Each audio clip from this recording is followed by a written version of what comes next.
அஸ்ஸலாமு அலைக்கும் வரஹ்மத்துல்லாஹி தஆலா பரகாத்துஹு.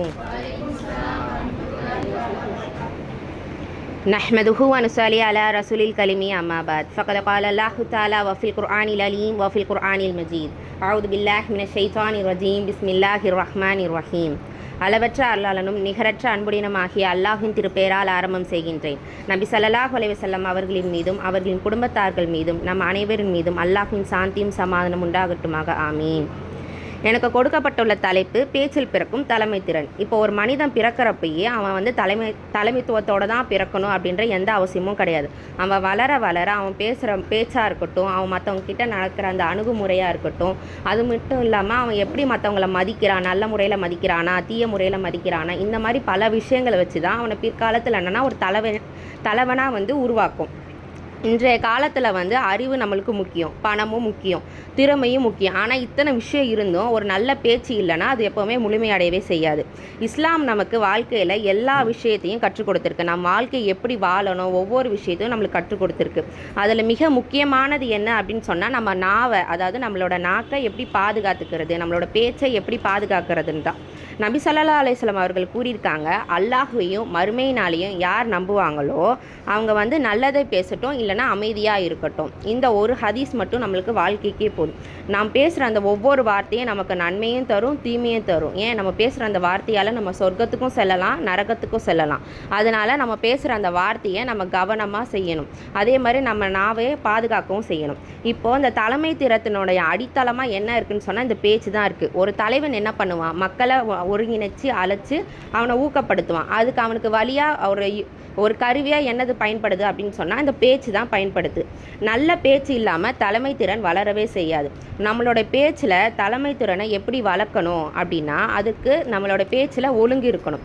அதற்கு சில ரூல்ஸ், அதாவது விதிமுறைகள்லாம் இருக்குது.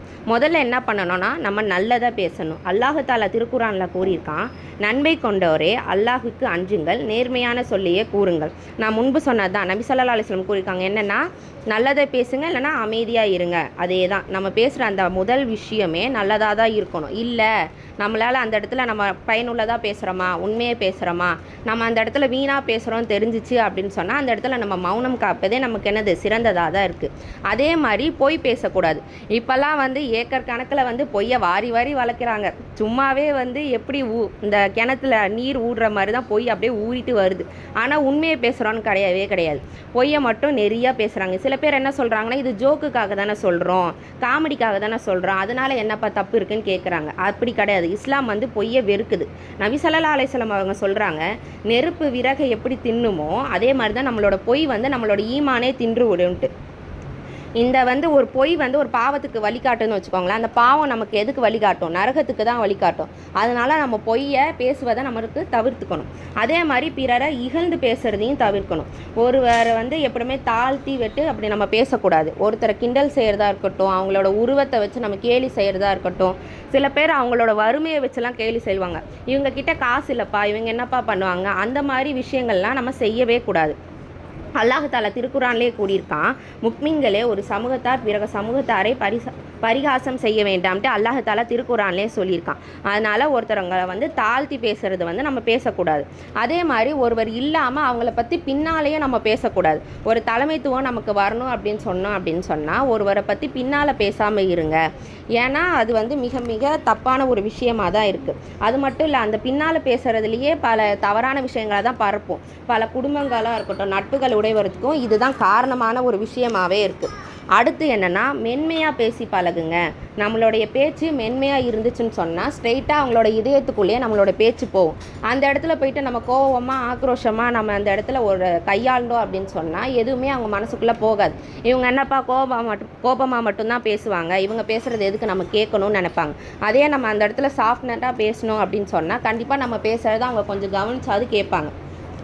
அதே மாதிரி தான் இப்போ நபி ஸல்லல்லாஹு அலைஹி வஸல்லம் அவங்க இருக்காங்க பார்த்தீங்களா, உலகில் மிக சிறந்த தலைவராகவும் இருந்திருக்காங்க, பேச்சாளராகவும் இருந்திருக்காங்க. அவங்க பேசும்போது ரொம்ப ஷார்ட்டாக குறைவாக தான் பேசுவாங்க. ஆனால் அவங்க பேசுகிற அந்த ஒவ்வொரு வார்த்தையும் அர்த்தமுள்ளதாகவும் இருக்கும். அவங்க மெதுவாக பேசுவாங்க, தெளிவாகவும் பேசுவாங்க. அதனால தான் அவங்கள பல ஆயிரம் மனிதர்கள் வந்து அவங்களோட பேச்சை கேட்டு வாழ்க்கையே மாற்றி கொண்டாங்க. அது அவர்கள் வந்து வார்த்தைகள் வந்து மக்களோட இதயத்தையே தொட்டுச்சு. நபி ஸல்லல்லாஹு அலைஹி வஸல்லம் அவங்க வந்து தன்னுடைய பேச்சை வச்சு தான் பல பேரை வந்து இஸ்லாத்துக்கு அழைக்க ஆரம்பித்தாங்க.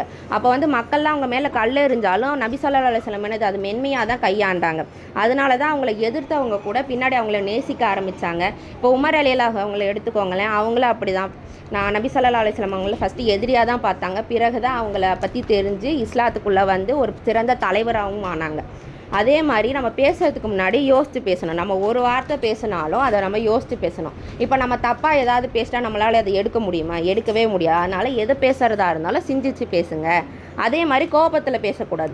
கோபத்தில் சொன்ன ஒரு வார்த்தை இருந்து 1000 மன்னிப்பானாலும் அழியாது. இப்போ நம்ம கோபமாக சொல்லிட்டோம், அவங்ககிட்ட போய் நம்ம சாரி கேட்குறோன்னு வச்சுக்கோங்க, அவங்க சரி நான் மன்னிச்சிட்டேன்னு சொல்லுவாங்க. இருந்தாலும் நம்ம அந்த வார்த்தை நம்ம சொல்லியிருக்கோம்ல, அது அவங்க மனசில் எப்போவுமே அழிவே அழியாது, எப்போவுமே இருந்துட்டு தான் இருக்கும். அதனால் இந்த தாய் மகன் பிரிவாக இருக்கட்டும், கணவன் மனைவிக்குள்ளே சண்டையாக இருக்கட்டும், நண்பர்களுக்குள்ள சண்டையாக இருக்கட்டும், இந்த மாதிரி பல விஷயங்கள் இந்த கோபத்தினால தான் நடக்குது. அதனால் பொறுமையை வந்து கையாளுங்க. அபூ ஹுரைரா ரலியல்லாஹு அவர்கள் அறிவிக்கிறாங்க, ஒருவர் வந்து நபி ஸல்லல்லாஹு அலைஹி வஸல்லம் அவர்களிடம் வந்து எனக்கு அறிவுரை கூறுங்க, அதாவது அட்வைஸ் கொடுங்கன்னு கேட்குறாங்க. அதுக்கு நபி ஸல்லல்லாஹு அலைஹி வஸல்லம் என்ன சொன்னாங்கன்னா, நீங்கள் கோபத்தை வந்து கைவிட்டுரு. திருப்பி அந்த மனிதர் வந்து பல முறை கேட்டக்கப்புறமும் நபி ஸல்லல்லாஹு அலைஹி வஸல்லம் அவங்க என்ன சொன்னாங்கன்னா, நீங்கள் கோபத்தை கைவிட்டுருங்க, அதை மட்டும்தான் சொன்னாங்க. ஏன்னா நம்ம கோபத்தில் வார்த்தை வந்து விடுறப்போ அது எப்படி இருந்தாலும் தப்பாக தான் போகும். அதனால் எந்த விஷயமா இருந்தாலும் கோபத்தை வந்து விட்டுட்டு நம்ம வந்து மென்மையாக பேசி பழகணும். உங்களுக்கு கோபம் வருது, அந்த இடத்த விட்டு போங்க. இல்லைனா வந்து அவுது பில்லாஹி மினஷ் ஷைத்தானிர் ரஜீம் சொல்லுங்கள், இல்லைனா தண்ணியை குடிங்க. இந்த மாதிரி விஷயங்களை நம்ம செய்கிறப்போ நம்ம கோபத்தை வந்து எப்படி இருந்தாலும் நம்மளால் குறைக்க முடியும். அதே மாதிரி எல்லாருக்கும் மரியாதை கொடுக்கணும். சின்னவங்களாக இருந்தாலும் சரி, பெரியவங்களாக இருந்தாலும் சரி. இப்போ தலைமைத்துவம் நமக்கு வேணும் அப்படின்னு நினச்சா, இப்போ பெரியவங்களாக இருந்தாலும் சின்னவங்களாக இருந்தாலும் எல்லாருக்கும் மரியாதை கொடுங்க. அவங்க பேசுகிறத வந்து கேளுங்க. எப்படி இருந்தாலும் நம்மளும் ஏதாவது எல்லாருமே சரியாக தான் இருப்போன்றதெல்லாம் அவசியம் கிடையாது. எல்லாருமே ஒரு விஷயத்தில் தப்பாக இருப்போம். அப்போ அவங்க ஏதாவது தப்பு சொன்னால் ஏற்றுக்கோங்க. இந்த மாதிரி விஷயங்களை பழகுங்க. அதே மாதிரி ஊக்கப்படுத்துறது, பிறரை வந்து எப்போவுமே தாழ்த்திட்டு நம்ம மேலே வரணும்னு நினைக்கக்கூடாது. எல்லாருமே ஊக்கப்படுத்தணும். இப்போ என்ன பண்ணுறாங்கன்னா, சின்ன பசங்களுக்கே உன்னால் முடியாது, உனக்கு தெரியாது, உனக்கு ஆகாதுன்னு சின்ன வயசுலேயே சொல்லிடுறாங்க. வளர வளர அவங்க மனசில் என்ன பதியும், நமக்கு தான் வராதே, நம்ம ஏன் பண்ணணும் அப்படின்னு நினைக்கிறாங்க. அந்த மாதிரி இல்லாமல் எல்லாமே உனக்கு வரும், நீ ட்ரை பண்ணு அப்படின்னு சொல்லி பழகுங்க. அதே மாதிரி நம்ம கிரெடிட் வந்து நம்ம மட்டுமே எடுத்துக்கக்கூடாது, எல்லாருக்கும் கொடுக்கணும். இப்போ ஒரு ஆஃபீஸுக்கு போகிறோன்னு வச்சுக்கோங்களேன், அங்கே ஒரு டீம் லீடர் இருப்பாங்க, டீம் ஒர்க்கர்ஸ் இருப்பாங்க. அப்போ என்ன, டீம் லீடர் வந்து இந்த ப்ராஜெக்டை நான் மட்டும்தான் செஞ்சேன் அப்படின்னு சொல்லக்கூடாது. நாங்கள் எல்லோரும் சேர்ந்து தான் செஞ்சோம். ஒரு தலைவனாக நீங்கள் ஆகணும்னு நினச்சிங்கன்னா நான் மட்டும்தான்ப்பா அப்படின்ற தலக்கணம் இல்லாமல் எல்லாருக்கும் பகிர்ந்து கொடுக்குறவங்களா இருக்கணும். இது அனைத்துமே நம்மளோட வாழ்வில் நம்ம கொண்டு வந்தோம் அப்படின்னு சொன்னால் நம்ம வந்து இப்போதே தலைவராக ஆகலாம். அதுக்கு நம்ம என்ன பண்ணணும், நம்மளோட ஃபேமிலிக்கிட்டேயா இருக்கட்டும், ஃப்ரெண்ட்ஸ்கிட்டேயா இருக்கட்டும், இந்த சமூகத்திலேயே வந்து நம்ம இனிமையாக பேசி பழகணும். நம்ம பேச்சு திறனை வளர்த்துக்கோங்க. நம்ம மதரசாவில் வந்து பேச்சு திறன் கொடுக்குறாங்க, அதை வந்து ப்ராக்டிஸ் பண்ணுங்கள். அதே மாதிரி சண்டை வார்த்தைகளை வந்து தவிர்த்துக்கோங்க. உதவி கேட்குறா அது வந்து உதவி செய்யுங்க. பரவாயில்ல, நமக்கு நம்மளால் என்ன முடியுமோ ஒரு சின்ன உதவியாக இருந்தாலும் அது செய்யுங்க. அதே மாதிரி ஊக்கப்படுத்துங்க. உன்னால் முடியும், உன்னால் முடியாதுன்ற வார்த்தையை அவங்கக்கிட்ட சொல்லாமல் உன்னால் முடியும்னு சொல்லுங்கள். அப்படி செஞ்சீங்கன்னா அப்படி நீங்கள் நாளைய தலைவர்களாகவே மாறுவீங்க. யா அல்லாஹ், எங்கள் நாவை நல்லதற்கு பயன்படுத்தி வைப்பாயாக, எங்கள் பேச்சை மக்களுக்கு நன்மையாக்குவாயாக, எங்களை நல்ல தலைவர்களாக மாற்றுவாயாக. ஆமீன். வாஹிரு தஹ்வானா அல்ஹம்துலில்லாஹி ரப்பில் ஆலமீன். அஸ்ஸலாமு அலைக்கும் வரஹ்மத்துல்லாஹி தஆலா பரகாத்துஹு.